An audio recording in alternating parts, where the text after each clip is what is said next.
ನಮಸ್ಕಾರ ರೀ ಎಲ್ಲ ದೊಡ್ಡ ಮಂದಿಗ. ನನ್ನ ಹೆಸ್ರು ಗಂಗವ್ರಿ. ನಮ್ಮದು ಒಂದು ಸಣ್ಣ ಹಳ್ಳಿ ರೀ. ಹೇಗಿದ್ರಿ? ನಾವಂತೂ ಆಕಾಶಕ್ಕೆ ಏಣಿ ಹಾಕಿವಿ, ಹತ್ತುತ್ತಾ ಇದ್ದೀವಿ. ಎಲ್ಲ ನಿಮ್ಮ ಆಶೀರ್ವಾದ. ಏಣಿನೂ ಹಚ್ತಾ ಇದ್ದೀವಿ, ಅದನ್ನು ನನಗೆ ಯಾವುದೋ ಕನ್ಫ್ಯೂಸ್ ಇಲ್ಲ.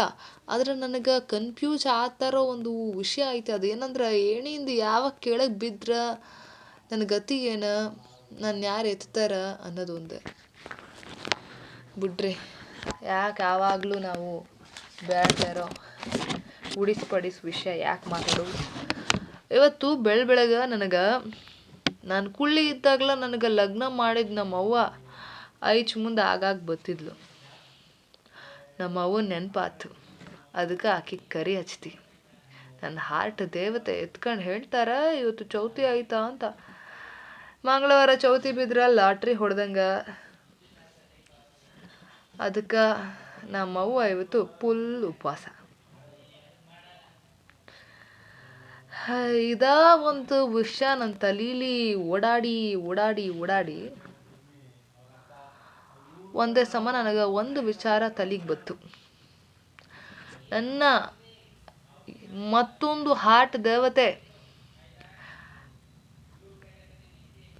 ಮೇಲೆ ಒಂದು ಹಾಡು ನನ್ನ ತಲೆಗೆ ಬಂತು. ಹಾಡು ಆಡ್ತೀನಿ ಕೇಳ್ರಲ್ಲ. ಮತ್ತೆ ಎಳಕರ ಜಮೀನ್ ಚಂದ, ಬಲ್ಲಿರೋ ನವಿಲ್ ಅಂದ, 100 ಭಾಷೆ ಹುಟ್ಟಿದ್ರು ಕನ್ನಡವೇ ಚಂದ. ನಮ್ಮವ್ವ ಕಣೋ ಕನ್ನಡ, ನಮ್ಮಮ್ಮ ಕಣೋ ಕನ್ನಡ, ನನ್ನ ಪ್ರೀತಿ ಭಾವ ಕಣೋ ಕನ್ನಡ.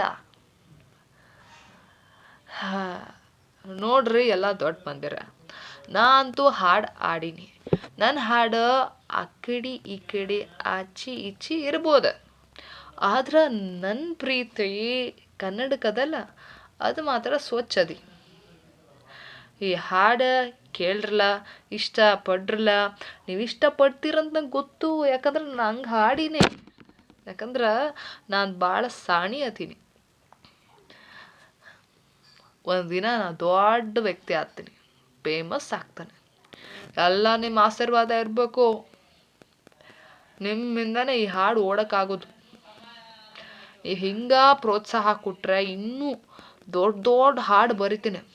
ಒಂದಿನ ಒಂದು ದೊಡ್ಡ ಹಾಡು ಬರಿತೀನಿ, ಹಾಡ್ತೀನಿ. ಕೇಳ್ತಾದ್ರೆ ಎಷ್ಟೊಂದು ಕಿವಿ ಮುಚ್ಕೋಬೇಕು ಅಂತ ಅಲ್ಲ, ಅಂದ್ರೆ ಕಿವಿ ಕೊಟ್ಟು ಕೇಳಬೇಕು ಅಂತ ಎಲ್ರಿಗೂ ಅನ್ಸ್ಬೇಕಲ್ಲ. ಸರಿ ದೊಡ್ಡ ಮಂದ್ರ ಆಕಿ ಜೊತೆನೂ ಮಾತಾಡ್ಬೇಕು, ಎನರ್ಜಿ ವೇಸ್ಟ್ ಆಗ್ತದ.